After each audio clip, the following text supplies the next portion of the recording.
ಪ್ರೀತಿಯ ವಿದ್ಯಾರ್ಥಿಗಳೇ, ಸ್ಪೆಷಲ್ಲಾಗಿ ನನ್ನ ಪ್ರಥಮ ಪಿ ಯು ಸಿಯ ವಿದ್ಯಾರ್ಥಿಗಳೇ, ಈ ಒಂದು ಕ್ವಶನ್ ಪೇಪರನ್ನು ಮಿಸ್ ಮಾಡ್ಕೋಬೇಡಿ.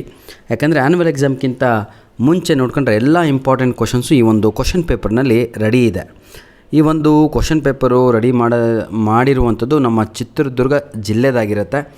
ಏನಿವು ಬಹಳ ಅಂದರೆ ಬಹಳ ಇಂಪಾರ್ಟೆಂಟ್ ಇದ್ದಾವೆ, ಬಹಳ ಈಸಿಯಾಗೂ ಕೂಡ ಇದೆ, ಸ್ವಲ್ಪ ಕಷ್ಟನೂ ಕೂಡ ಇದೆ. ಯಾಕೆಂದರೆ ಬ್ಲೂಮ್ಸ್ ಟ್ಯಾಕ್ಸೋನಾಮಿ ಪ್ರಕಾರ ಈ ಒಂದು ಪ್ರಶ್ನೆ ಪತ್ರಿಕೆಯನ್ನು ರೆಡಿ ಮಾಡಿರುವಂಥದ್ದು, ನೋ ಪ್ರಾಬ್ಲಮ್. ಆದರೂ ಕೂಡ ನಾವು ಮಾತಾಡಿರುವಂಥದ್ದು, ಹೇಳಿರುವಂಥದ್ದು ಪ್ರತಿಯೊಂದು ಕ್ವಶನ್ನು ಈ ಒಂದು ಪ್ರಶ್ನೆ ಪತ್ರಿಕೆಯಲ್ಲಿ ಇದೆ ಸರ್. ಸ್ಟಾರ್ಟ್ ಮಾಡೋಣ ವಿಡಿಯೋ, ಬನ್ನಿ. Without wasting our time, let me start today's video. Answer the following questions by choosing the right options ಅಂತ ಇದೆ. ಹಾಗಿದ್ರೆ ಸರಿಯಾದ ಉತ್ತರವನ್ನು ನೋಡ್ತಾ ಹೋಗೋಣ. The lion wanted to have dash in his kingdom ಅಂತ ಇದೆ. ಸರಿಯಾದ ಉತ್ತರ the lion wanted to have dash in his kingdom. The lion wanted to have peace and tranquillity in his kingdom ಅನ್ನುವಂಥದ್ದು ಸರಿಯಾದ ಉತ್ತರ ಆಗಿರುತ್ತೆ. ಕ್ಲಿಯರ್ ನೋಡಿ, the lion wanted to have peace and tranquillity in his kingdom. Good. Question number 2, sweet company refers to dash ಅಂತ ಇದೆ. ಬಹಳ easy. Refers to dash ಹೌದಲ್ವಾ? ನೋಡಿ, huntsman, bird song, winds, skylark, ಹೀಗೆ ಆಗತ್ತೆ. ಆಲ್ ಆಫ್ ದಿ ಅಬವ್ ಅನ್ನುವಂಥದ್ದು ಇಲ್ಲಿ ಸರಿಯಾದ ಉತ್ತರ ಆಗತ್ತಾ? ಇದು ಸ್ಕೂಲ್ ಬಾಯ್ ಪದ್ಯದಲ್ಲಿ ಸ್ವೀಟ್ ಕಂಪನಿ ಅನ್ನುವಂಥದ್ದು ಹನ್ಸ್ಮ್ಯಾನ್ ಹಾರ್ನದು, ನಂತರದಲ್ಲಿ ಬರ್ಡ್ಸ್ ಸಾಂಗ್ಸ್, ಇದು winds is on and the skylark sings with me. All of the above ಆಗಬೇಕು. ಪ್ರಶ್ನೆ ಹೀಗೆ ಕೊಟ್ಟರೆ ಟೀಚರ್ ಯಾರು ಇರ್ತಾರಲ್ವ ಅವರನ್ನು ಸ್ವಲ್ಪ ಪೆನಲೈಸ್ ಮಾಡ್ತಾರೆ, ಆಯಿತಾ? ಇಲ್ಲಿ ಆಲ್ ಆಫ್ ದಿ ಅಬವ್ ಅಂತ ಆಪ್ಷನ್ ಕೊಡಬೇಕಿತ್ತು, ಕೊಟ್ಟಿಲ್ಲ. In Oru Manushyan by tradition the people in the valley and professional dash ಅಂತ ಇದೆ. ಭಾಳ ಈಸಿ. ದೇವರ್ ಸೋಲ್ಜರ್ಸ್ ಅನ್ನುವಂಥದ್ದು 100% ಸರಿಯಾದ ಉತ್ತರ, ಆಯಿತಾ? Question number 4, the fear of eating dirt becomes dash ಅಂತ ಇದೆ. ಅದು ಡೆಲಿರಿಯಮ್ ಅನ್ನುವಂಥದ್ದು ಸರಿಯಾದ ಉತ್ತರ. Question number 5, the dash should not as the cast before building is nest in the poem if I was a tree ಅಂತ ಇದೆ. ಇದಕ್ಕೆ ಸರಿಯಾದ ಉತ್ತರ ಪಕ್ಷಿ. ಪಕ್ಷಿ ಅಂದರೆ ಬರ್ಡ್ ಅನ್ನುವಂಥದ್ದು ಇಲ್ಲಿ ಸರಿಯಾದ ಉತ್ತರ ಆಗಿರುತ್ತೆ. ಕ್ವಶನ್ ನಂಬರು 6 ನೋಡೋಣ. Match the following. ಮಾರ ಅಂತ ಇದೆ. ಇದಕ್ಕೆ ಸರಿಯಾದ ಉತ್ತರ ಬಂದು road watchman of the lake ಆಗಿರ್ತಾನೆ ಮಾರ. ಭೀಮ ಯಾರಾಗಿರ್ತಾನೆ? ಭೀಮ ಯಾರಾಗಿರ್ತಾನೆ ಹೇಳಿ ನೋಡೋಣ. ಭೀಮ ಒಬ್ಬ ರೋಡ್ ವರ್ಕರ್ ಆಗಿರ್ತಾನೆ. ವೇದ ಅದು ರಿವರಿನ ಹೆಸರಾಗಿರುತ್ತೆ. ಕ್ವಶನ್ ನಂಬರ್ 7 ನೋಡ್ತಾ ಹೋಗೋಣ ಈಗ. What was the death blow given by the farmer? ಯಾವುದು death blow given by the farmer? ಹೇಗೆ? To the farmer's wife. ತನ್ನ ಹೆಂಡತಿಗೆ ಎಂತಹ ಒಂದು ಸಾವಿನ ಇದರಲ್ಲಿ ಬಿಟ್ಟೋಗ್ತಾನೆ, ಅದು ಯಾವ ರೀತಿಯಾಗಿ ಡೆತ್ ಬ್ಲೋ ಏನಂತ ಇಲ್ಲಿ ಅದನ್ನು ರೆಫರ್ ಮಾಡಲಾಗಿದೆ ಅಂತ ಕೇಳಿದ್ದಾರೆ. ಬಹಳ ಈಸಿ ಸರ್, ಏನೂ ಇಲ್ಲ. ಎಮೋಷ್ನಲ್ ಅಬಂಡನ್ಮೆಂಟ್ ಅಂತ ಇದು ಸರಿಯಾದ ಉತ್ತರ ಆಗಿರುತ್ತೆ, ಆಯಿತಾ? ಫಿಸಿಕಲ್ ಸ್ಟ್ರಗಲ್ ಕೂಡ ಬಹಳ ಹತ್ತಿರ ಇರುವಂಥದ್ದು. Question number 8, who was the overseer of Captain Anthony ಅಂತ ಇದೆ. ಕ್ವಶನ್ ನಂಬರ್ 8ಕ್ಕೆ ಸರಿಯಾದ ಉತ್ತರ ಬಂದು ಇಲ್ಲಿ ಮಿಸ್ಟರ್ ಪ್ಲಮ್ಮರ್ ಅನ್ನುವಂಥದ್ದು 100% ಸರಿಯಾದ ಉತ್ತರ ಆಗಿರುತ್ತೆ, ಆಯಿತಾ? 9ನೇ ಪ್ರಶ್ನೆ, Verona is beautiful city rich in history reason Romeo and Juliet believe to dash ಅಂತ ಇದೆ, ಆಯಿತಾ? Believe that. ಎರಡು ಸ್ಟೇಟ್ಮೆಂಟ್ ಅಲ್ವಾ? ನೋಡಿ, ಎರಡೂ ಕೂಡ ಸರಿ. ಹಾಗಿದ್ರೆ both statement and the reasons are true ಅನ್ನುವಂಥದ್ದು ಸರಿಯಾದ ಉತ್ತರ ಆಪ್ಷನ್ ಸಿ ಆಗಿ ಇರುತ್ತೆ. ಕ್ವಶನ್ ನಂಬರು 10 ನನ್ನ ಪ್ರೀತಿಯ ವಿದ್ಯಾರ್ಥಿಗಳೇ, you are beautiful still my love ಅಂತ ಹೇಳಿದವ್ರು ಯಾರು ಹೇಳಿ ನೋಡೋಣ? ಫೈಜ್ ಅಹಮದ್ ಫೈಜ್ ಅವರು ಹೇಳ್ತಾರೆ, ಹೌದಲ್ವಾ? ಹಾಗಿದ್ರೆ ಯಾಕೆ ಈ ರೀತಿಯಾಗಿ ಹೇಳ್ತಾರೆ ಅವರು ಅಂತ ಹೇಳಿದರೆ, ಈಸ್ ಎಕ್ಸ್ಪ್ರೆಸ್ಸಿಂಗ್ ಹಿಸ್ ನೋಡಿ to his love with other issues in life than his love. ತಪ್ಪು. Inability to pay the same attention to his love, belief in eternal love ಅಂತ ಇದೆ. ಇದಕ್ಕೆ ಸರಿಯಾದ ಉತ್ತರ ಬಂದು ನೋಡಿ, life other than issues. B ತಪ್ಪು ಅಲ್ಲ, ಯಾವುದು? ಎ ತಪ್ಪು, ಸಿ ತಪ್ಪು, ಡಿ ತಪ್ಪು. ಬಿ ಅನ್ನುವಂಥದ್ದು ಸರಿಯಾದ ಉತ್ತರ. ಕ್ವಶನ್ ನಂಬರ್ 11, ಭಾಳ ಈಸಿಯಾಗಿ ಕೊಟ್ಟಿರುವಂಥದ್ದು. ಗ್ರಾಮರನ್ನು ನೋಡ್ತಾ ಹೋಗೋಣ. ಯಾರ ಗ್ರಾಮರಲ್ಲಿ ಈಸಿ ಆಗಿ ಆನ್ಸರನ್ನು ಬರಿತಿರೋ without any grammatical mistake, without any wrong answers. ನೀವು 75+ ತೆಗೆದ ಹಾಗೇನೆ. Fill in the blanks with appropriate articles given in the bracket ಅಂತ ಇದೆ. It was a quite dash big city in dash valley of mountains ಅಂತ ಇದೆ. ಭಾಳ easy. It was a quite a big city in the valley of mountains ಅನ್ನುವಂಥದ್ದು ಸರಿಯಾದ ಉತ್ತರ ಆಗಿರುತ್ತೆ. Clear all of you? Question number 12 ನೋಡೋಣ ಈಗ. Fill in the blanks with appropriate prepositions ಅಂತ ಇದೆ. ಭಾಳ easy. The story of this young man, ಆಯಿತಾ, ಎಲ್ಲಿಂದ? From, answer first, from Murshidabad, ಹೌದಲ್ವಾ? In West Bengal is a remarkable tale, first answer. I repeat, is from. Second one is in a tale, ಎಲ್ಲಿದೆ? From ಆಯಿತು, in ಆಯಿತು. Of the desire to learn amid the direct poverty ಅಂತ, ಆಯಿತಾ? Of the desire. First answer is from Murshidabad, in West Bengal. Last one is of. ಬನ್ನಿ ನನ್ನ ಪ್ರೀತಿಯ ಮುದ್ದಾದ ವಿದ್ಯಾರ್ಥಿಗಳೇ, ನೆಕ್ಸ್ಟ್ ಗ್ರಾಮರ್ ಪಾಠನ ನೋಡೋಣ. ಕ್ವಶನ್ ನಂಬರ್ 13 ಲ್ಯಾಂಗ್ವೇಜ್ ಎಕ್ಸ್ಪ್ರೆಷನ್ಸ್ ಇದೆ. ಲ್ಯಾಂಗ್ವೇಜ್ ಎಕ್ಸ್ಪ್ರೆಷನ್ಸನ್ನು ನಾವು ನೋಡೋದಾದರೆ ಟೇಕ್ ಎ ರೈಟ್ ಟರ್ನ್ ಅಂತ ಇದೆ. ಟೇಕ್ ಎ ರೈಟ್ ಟರ್ನ್ ಅಂತ ಹೇಳಿದರೆ ಇದು ಡೈರೆಕ್ಷನನ್ನು ಕೊಡುವಂಥದ್ದು. Giving direction is the right answer. Hey how are you ಅಂತ ಇದೆ. ಇದು ಗ್ರೀಟಿಂಗ್ಸ್ ಅಂತ ನಾವು ಕರೆಯುತ್ತೇವೆ. It is very kind of you sir ಅಂತ ಹೇಳಿದರೆ ಎಕ್ಸ್ಪ್ರೆಸ್ಸಿಂಗ್ ಗ್ರ್ಯಾಟಿಟ್ಯೂಡ್ ಅಂತ. ಯು ಲುಕ್ ಗ್ರೇಟ್ ಅಂತ ಇದೆ, ಇದು ಕಾಂಪ್ಲಿಮೆಂಟ್ ಅಂತ. Could you please carry this bag ಅಂತ ಹೇಳಿದರೆ ಅದು ಮೇಕಿಂಗ್ ರಿಕ್ವೆಸ್ಟ್ ಅಂತ. ನೋಡಿ ಸರ್, ಏನು ಕೊಟ್ಟರು ಇದನ್ನೇ ಕೊಡಬೇಕು. ಎಕ್ಸ್ಪ್ರೆಷನ್ ಸ್ವಲ್ಪ ಚೇಂಜ್ ಆಗ್ಬೋದು, ಬಿಟ್ಟರೆ ಮತ್ತೇನೂ ಇಲ್ಲ. ಬನ್ನಿ ನಾನು ಕೊಟ್ಟಂಥ ಪ್ರಶ್ನೆಗಳು ಇಲ್ಲಿ ಬಂದಿದ್ದಾವೋ ಇಲ್ಲೋ ಅಂತ ನೋಡ್ತಾ ಹೋಗೋಣ.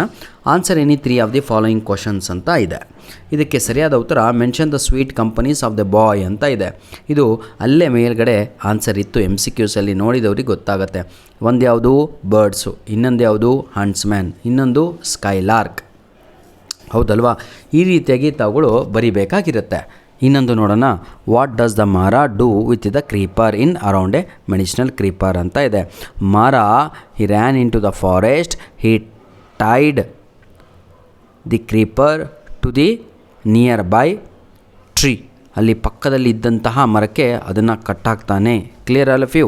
Question number 16 name any 2 characters.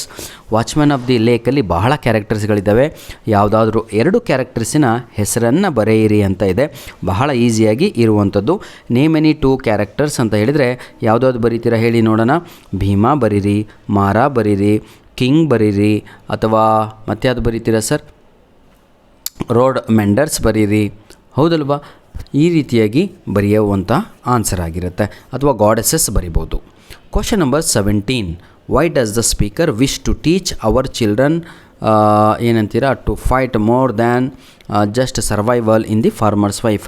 ಯಾವ ಕಾರಣಕ್ಕಾಗಿ ಈ ರೈತನ ಹೆಂಡತಿ ನನ್ನ ಮಕ್ಕಳಿಗೆ ನಾನು ಕೇವಲ ಬದುಕೋದಲ್ಲ, ತಮ್ಮ ಬದುಕಿನಲ್ಲಿ ಅವರು ಏನಂತೀರ ಸರ್ವೈವಲ್ ಆಗಲಿಕ್ಕೆ ಏನು ಫೈಟ್ ಕೂಡ ನಾನು ಕಳಿಸ್ತೀನಿ ಅಂತ ವೈ ಶಿ ಸೆಡ್. ಬಿಕಾಸ್ ಏನಂತ ಬರೀಬೇಕು ಗೊತ್ತಾ? ಇಲ್ಲಿ ಒಂದು 4 ಲೈನ್ ಆನ್ಸರ್ ಆಗುತ್ತೆ. Because the farmer he consumed poison, ಆಯಿತಾ, and he passed away from this earth. That is the reason the farmer's wife she is struggling. Farmer did not bend his head or stretch out his hand in front of the money lenders. That is the reason today she is saying, I will teach my children not merely not to a handful of rice. I will teach my children how to fight in the battlefield. Means when difficulties will come, I will teach my children not to get scared. I will teach my children not to do suicide. What I will teach? How to survive on this earth ಅಂತ. ಬನ್ನಿ 4 ಅಂಕದ ಪ್ರಶ್ನೆಗಳು ನಾನು ಯಾವ್ದು ಹೇಳಿದ್ನೋ ಎಲ್ಲ ಬಂದಿದ್ದಾವೋ ಇಲ್ಲೋ ಅಂತ ನೋಡ್ತಾ ಹೋಗೋಣ. ನರೇಟ್ ಮಾರ losing the teeth on right side of his mouth. ನಾನು ಹೇಳಿದ್ದಿದ್ದೆ ಅಲ್ವಾ ಕ್ವಶನು? ಬಂದಿದೆ. Write a note on Babar Ali school. ಬಂದಿದೆಯಾ? ಬಂದಿದೆ. In the poem if I was a tree why does the speaker want to be a tree. ಬಂದಿದೆಯಾ? ಬಂದಿದೆ. ಇದೇ questions ನಾನು ನಿಮ್ಗೆ ಹೇಳ್ತಾ ಇರುವಂಥದ್ದು. How does the speaker describe the old women's eyes in an old women poem ಅಂತ ಇದೆ. ಇದು summary sir. What types of work did Nicolo and Jacopo do to earn money ಅಂದರು ಒಂದೇ. What are the hardship faced by the two brothers ಅಂದರು ಕೂಡ ಒಂದೇ. How is the speaker, ನಾನು ಹೇಳಿರುವಂಥದ್ದು ಒಂದು ಪ್ರಶ್ನೆ ಬಿಡ್ದಂಗೆ ಈ ಚಿತ್ರದುರ್ಗ ಡಿಸ್ಟಿಕ್ನಲ್ಲಿ ಒಂದು ಪರೀಕ್ಷೆಯನ್ನು ನಡೆಸಿದ್ದಾರೆ. ಎಕ್ಸಾಮ್ಗಿಂತ ಮುಂಚೆ ಪ್ರಿಪ್ರೇಷನ್ ಅಂತ ಕರಿತೀವಿ, ಹೌದಲ್ವಾ? ನೋಡಿ, ಹೀಗಿರಬೇಕು ಇದ್ದರೆ ಭಾಳ ಇಂಪಾರ್ಟೆಂಟ್ ಕ್ವಶನ್ ಪೇಪರ್ ಕಣ್ರಿ. ಎಲ್ಲ ಪ್ರಶ್ನೆಗಳು ಯಾವುದು ವೇಸ್ಟ್ ಕ್ವಶನ್ಸೇ ಇಲ್ಲ. ನೋಡಿ, narrate the circumstances that led to the dispute between the man and the elephant ಅಂತ ಇದೆ. ಇದು ಕೂಡ ಬಹಳ ಈಸಿ ಕ್ವಶನ್ನು. Comment on the collective money madness, ಭಾಳ ಇಂಪಾರ್ಟೆಂಟ್ ಕ್ವಶನ್ನು. What made Babar Ali open his own school, ಹೌದಲ್ವಾ? ಎಂಥ ಪ್ರಶ್ನೆ ಕಡೆ, ಕ್ರಿಟಿಸೈಸ್ ಕ್ವಶನ್ನು. ನೀವು ಬರೀಬೇಕಾಗಿರುವಂಥದ್ದು ಅರ್ಥ ಮಾಡಿಕೊಂಡು. How does the nature provoke to the stranger than man in watchman of the lake ಅಂತ ಇದೆ. ಇದು ಸ್ವಲ್ಪ difficult question, no problem. Describe the stranger who helped the narrator ಇನ್ ಓರೋಮನುಷ್ಯಂ. ನಾನೇ ನಿಮ್ಗೆ ಹೇಳಿದೆ ಸ್ವಲ್ಪ ಡಿಫಿಕಲ್ಟ್ ಆದರೆ ಈ ಪಾಠದಿಂದ ಒಂದು ಪ್ರಶ್ನೆ ಬರುತ್ತೆ. ಅದೇ describe the stranger who helped the old man ಅಂತ, ಹೌದಲ್ವಾ? ಲಾಸ್ಟಿಗೆ ನೋಡೋಣ. Write a note on Frederick Douglass early life as a slave. ಬಹಳ ಈಸಿಯಾದಂತಹ ಪ್ರಶ್ನೆ ಪತ್ರಿಕೆ ಆಗಿತ್ತು. ಅಂದರೆ ಓದದೇ ಇರೋವರಿಗೆ ಇದೂ ಕೂಡ ಡಿಫಿಕಲ್ಟು ಸರ್. ಧನ್ಯವಾದಗಳು. ನೋಡಿ, ಈಗ ಗ್ರಾಮರ್ ಇರುವಂಥದ್ದು ಎಷ್ಟು ಈಸಿಯಾಗಿದೆ. Frederick Douglass dash born in Maryland like, ನೋಡಿ ಹಿಸ್ ಮದರ್ ಅಂತ ಇದೆ. ಫ್ರೆಡ್ರಿಕ್ ಡೋಗ್ಲಸ್ ಈಸ್ ಒಬ್ಬನೇ ಅಲ್ವಾ, ಈಸ್ ಅಂತ ಬರಿಬೇಕು. Born in Maryland. His mother, ಅವನ ತಾಯಿ, ಅವಳು ಕೂಡ ಒಬ್ಬಳೇ, ಹಾಗಾಗಿ ವಾಕ್ಸ್ ಅಂತ ಬರೀಬೇಕು. First answer is, second answer walks. About 12 miles to meet him. She dash, she ಅಂದರೆ ಸಿಂಗಲ್ಲು, ಹಾಗಾಗಿ ಶಿ ಈಸ್ ಅಂತ ಬರೀಬೇಕು. Hired by mister Stewart. She dash has ಅಥವಾ ಹ್ಯಾವ್ ಅಂತ ಕೇಳಿದರೆ ಹ್ಯಾಸ್ ಅಂತ ಬರುತ್ತೆ. ಶಿ ಹ್ಯಾಸ್ ಅನ್ನುವಂಥದ್ದು ಸರಿಯಾದ ಉತ್ತರ. Returned at sunrise to the farm after meeting her son. ಆಯಿತಾ? I repeat, first answer is, second answer is walks, third answer is, fourth answer is has. ಧನ್ಯವಾದಗಳು. ನೆಕ್ಸ್ಟ್ ಕ್ವಶನ್ ನೋಡೋಣ. Fill in the blanks with the suitable form of the verbs given in the bracket. Waited outside until the boys rejoined ಅನ್ನುವಂಥದ್ದು ಸರಿಯಾದ ಉತ್ತರ. And then dash, that is brought, BROUGHT, back to the city. I did not say even A word. I knew that they dash prefer ಅಂತ ಇದೆ. Will ಅಂತ ಬ್ರ್ಯಾಕೆಟಲ್ಲಿದೆ. Wood prefer ಅಂತ ಬರೀಬೇಕು. WOULD, would prefer. ಆಯಿತಾ? To feel that they dash their secret ಅಂತ ಇದೆ. They have kept, they have ಅಂತ ಬರೆದ್ರೆ ಪ್ರೆಸೆಂಟ್ ಆಗುತ್ತೆ. ಹ್ಯಾಡ್ ಕೆಪ್ಟ್ ಅಂತ ಬರೀಬೇಕು. ಅಷ್ಟೇ, ಮುಗೀತು. ಬನ್ನಿ ರೀಅರೇಂಜ್ ದ ಫಾಲೋಯಿಂಗಿಗೆ ಹೋಗೋಣ. ಎಷ್ಟು ಈಸಿಯಾಗಿದೆ ನೋಡಿ. Your trunk in please put gently ಅಂತ ಇದೆ. ಭಾಳ easy sir. Please put your trunk gently ಅಂತ. Please put your trunk in gently ಅಂತ. ಆಯಿತಾ? ಇನ್ನೊಂದು ಕೊಟ್ಟಿದ್ದಾರೆ, ಅದು ಬರಲ್ಲ ಅಂದರೆ Babar Ali teachers his students under the open sky ಅನ್ನುವಂಥದ್ದು ಸರಿಯಾದ ಉತ್ತರ. Correct the following sentence. 2 ನಾನು ಮಾಡ್ತೀನಿ, 2 ನೀವೇ ಕಮೆಂಟಲ್ಲಿ ನನಗೆ ತಿಳಿಸ್ಬೇಕು. Once upon A time A elephant ಅಂತ ಇದೆ, ಅದೇ ತಪ್ಪು. ಆ್ಯನ್ ಅಂತ ಮಾಡಿಬಿಡಿ, ಮುಗೀತು sir. Answer ready. An elephant made A friendship with man ಅನ್ನುವಂಥದ್ದು ಸರಿಯಾದ ಉತ್ತರ. I am knowing your brother ಅಂತ ಇದೆ, ಏನೂ ಇಲ್ಲ. ಐ ನೋ ಯುವರ್ ಬ್ರದರ್ ಅಂತ ಬರೀಬೇಕು, ಮುಗೀತು. ಐ ನೋ ಯುವರ್ ಬ್ರದರ್ ಅಂತ. ಇನ್ನೂ 2 ನಿಮಗಾಗಿಯೇ ಬಿಟ್ಟಿರ್ತೇನೆ. ದಯವಿಟ್ಟು ನನ್ನ ಕಮೆಂಟ್ಸಲ್ಲಿ ತಾವುಗಳು ಉತ್ತರವನ್ನು ಹಾಕಿದರೆ ಬಹಳ ಖುಷಿಯಾಗುತ್ತೆ. ಇದಂತೂ ಭಾಳ ಈಸಿ.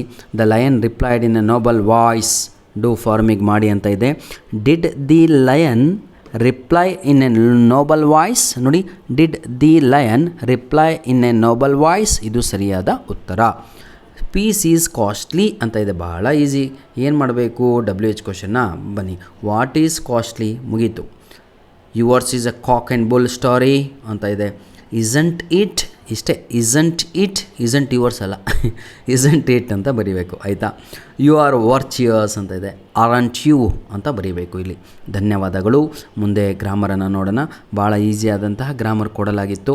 ಆಯಿತಾ? ಇದೇ ಇಲ್ಲಿ ಬರುತ್ತೆ ನಿಮ್ಮ ಎಕ್ಸಾಮಿಗೆ ಅಂತ ಅಲ್ಲ, ಈ ಭಾಗ 34 ಮೇನ್ ಕ್ವಶನು. ಇಲ್ಲಿ ಸ್ವಲ್ಪ ಚೇಂಜ್ ಮಾಡಿ ಕೊಡ್ತಾರೆ ಆಯಿತಾ, ಟೆನ್ಷನ್ ತಗೋಬೇಡಿ ಸರ್. ನೋಡಿ ಇದು ರೆಫರ್ ದಿ ಫಾಲೋಯಿಂಗ್ ಎಕ್ಸ್ಟ್ರಾಕ್ಟು ಎಷ್ಟು ಈಸಿಯಾಗಿದೆ ನಿಮಗೆ ನಾನು ತೋರಿಸ್ತಾ ಹೋಗ್ತೀನಿ. Which part of speech is given in here ಅಂತ ಕೊಡಲಾಗಿದೆ. ಇದಕ್ಕೆ ಸರಿಯಾದ ಉತ್ತರ ಅಡ್ಜೆಕ್ಟಿವ್ ಅಂತ. ಇಲ್ಲಿ ಮೂರನೇ ವರ್ಡ್ ಇದೆ ಅಲ್ವಾ, ADJ ಅಂತ. ADJ ಅಂತ ಹೇಳಿದರೆ ನಮ್ಮ ಇಂಗ್ಲೀಷಲ್ಲಿ ಅಡ್ಜೆಕ್ಟಿವ್ ಅಂತ. ಹಾಗಿದ್ರೆ ಫಸ್ಟ್ ಆನ್ಸರಿಗೆ ಅಡ್ಜೆಕ್ಟಿವ್ ಅಂತ ಬರೀಬೇಕು. ನೆಕ್ಸ್ಟ್ ವಾಟ್ ಈಸ್ ದಿ ಏನು ಸರ್ ಇದು ಗಿವನ್ ಇನ್ ದ ವರ್ಡ್ ಅಂತ ಇದೆ ಅಲ್ವಾ, ನೌನ್ ಫಾರಮ್ ದಿ ವರ್ಬ್. ಶಾಬಿಗೆ ನೌನ್ ಫಾರಮ್ ಏನು ಅಂತ ಕೇಳಿದ್ದಾರೆ. ಶಾಬಿನೆಸ್ ಅಂತ ಲಾಸ್ಟ್ ಲೈನಲ್ಲಿ ಎನ್ ಅಂತ ಕೊಟ್ಟಿದ್ದಾರೆ. ಎನ್ ಅಂದರೆ ನೌನ್ ಅಂತ. ಶಾಬಿನೆಸ್ ಅನ್ನುವಂಥದ್ದೇ ಇದಕ್ಕೆ ಉತ್ತರ. ರೈಟ್ ದಿ ಸೂಪರ್ಲೇಟಿವ್ ಡಿಗ್ರಿ ಅಂತ ಇದೆ. ಸೂಪರ್ಲೇಟಿವ್ ಡಿಗ್ರಿ ಬರೀಬೇಕು ಅಂದರೆ ಮತ್ತೆ ಒಂದನೇ ಲೈನ್ ನೋಡಿ IEST ಅಂತ ಇದೆ. ಶಾಬಿಗೆ ಶಾಬಿಯೆಸ್ಟ್ ಅಂತ ಬರೆದ್ರೆ ಆನ್ಸರ್ ರೆಡಿ. ಧನ್ಯವಾದಗಳು. ಪ್ರೀತಿ ವಿಶ್ವಾಸ ನಿಮ್ಮದು ನಮ್ಮ ಮೇಲೆ ಹೀಗೆ ಇದ್ದರೆ 80 ಔಟ್ ಆಫ್ 80 ಫಿಕ್ಸು ನಿಮ್ಮ ಆನ್ಯುವಲ್ ಎಕ್ಸಾಮಲ್ಲಿ. ಬನ್ನಿ ಈಗ ಒಂದು ಲೆಟರ್ ರೈಟಿಂಗ್ ಬರೀಬೇಕು. ನೀವೆಲ್ಲ ಬರೆದಿರ್ತೀರಾ ಆಯಿತಾ. ಇನ್ನೂ ಎಕ್ಸಾಮ್ ದೂರ ಇದೆ ಆನ್ಯುವಲ್ಲು, ಟೆನ್ಷನ್ ತಗೊಬಿಡಿ. ಅಷ್ಟರಲ್ಲಿ ನಿಮಗೇನು ಬೇಕೆಲ್ಲ ರೆಡಿ ಮಾಡ್ತೀನಿ with PDF copy, not to worry. Complete the following dialogue ಅಂತ ಇದೆ. ಏನು patient dash may I come in, start conversation ಅಂತ ಇದೆ. ಇಲ್ಲೇ ಗುಡ್ ಮಾರ್ನಿಂಗ್ ಅಂತ ಬರಿಬಾರ್ದು, ಗ್ರೀಟಿಂಗ್ ಇದ್ದರೆ ಗುಡ್ ಮಾರ್ನಿಂಗ್ ಬರಿಬೇಕು. ಹಾಗಿದ್ರೆ ಇಲ್ಲೇನು ಬರಿಬೇಕು, ಎಸ್ಕ್ಯೂಸ್ ಮೀ. ನೋಡಿ ಎಸ್ಕ್ಯೂಸ್ ಮೀ ಒಂದೇ word, excuse me may come in ಅಷ್ಟೇ. ಎಸ್ಕ್ಯೂಸ್ ಮೀ ಅಂತ ಬರೆದ್ರೆ 1 ಮಾರ್ಕ್ಸ್ ಸಿಕ್ತು. ಆವಾಗ ಕೆಳಗಿನರು ಎಸ್ ಪ್ಲೀಸ್ ಕಮ್ ಇನ್ ಅಂತಾರೆ. ಈಗ ನೀವು ಗ್ರೀಟಿಂಗ್ ಹಾಗೂ ಇಂಟ್ರೊಡಕ್ಷನನ್ನು ಕೊಡಬೇಕು. ಪೇಷಂಟು ನೀವು ಯಾರು, ಪೇಷಂಟ್ ನೀವೇ ಡಾಕ್ಟರ್ ಶಾಪಿಗೆ ಹೋಗಿದ್ದೀರಾ. ಈಗ ಪೇಷಂಟ್ ಹೇಳಬೇಕು, good morning sir, my name is so and so ಇಸ್ಲಾಂ ಆಯಿತಾ. ಮತ್ತು ಸೋ ಆ್ಯಂಡ್ ಸೋ ಅಂತ ಬರ್ದಿರೋ ಯಪ್ಪ. ಗುಡ್ ಮಾರ್ನಿಂಗ್ ಸರ್ ಅಥವಾ ಗುಡ್ ಈವ್ನಿಂಗ್ ಸರ್ ಅಂತ ನೀವು ಬರೆದ್ರೆ ತಪ್ಪಾಗತ್ತೆ. ಗುಡ್ ಮಾರ್ನಿಂಗ್ ಅಂತ ಕೆಳಗಡೆ ಇದ್ಮೇಲೆ ಮೇಲೂ ಗುಡ್ ಮಾರ್ನಿಂಗ್ ಅಂತ ಇರಬೇಕು. Good morning sir, my name is ಇಸ್ಲಾಂ ಆಯಿತಾ. Good morning, please be seated. What is your problem ಅಂತ ನನಗೆ ಕೇಳಿದರು. ಆವಾಗ ಪೇಷಂಟ್ ಹೇಳಬೇಕು ಏನಂತ, ಸರ್ ಐ ಹ್ಯಾವ್ ಫೀವರ್ ಅಂತ ಬರೀರಿ.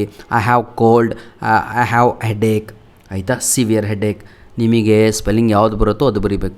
ಫೀವರ್ ಸ್ಪೆಲ್ಲಿಂಗ್ ದೇವರೇ ಬರೋಲ್ಲ, ಕೋಲ್ಡ್ ಅಂತ ಬರೆದ್ಬಿಡಿ. ಐ ಹ್ಯಾವ್ ಕೋಲ್ಡ್ ಅಥವಾ I am suffering from cold ಆಯಿತಾ. ಡಿಸೆಂಟ್ರಿ ಬರೆಯೋಕ್ಕೆ ಹೋದರೆ ಭಾಳ ಕಷ್ಟ ಇದೆ ನಿಮ್ಮದು, ಅದೇ ಡಿಸೆಂಟ್ರಿ ಆಗ್ಬಿಡುತ್ತೆ ಮಾರ್ಕ್ಸ್.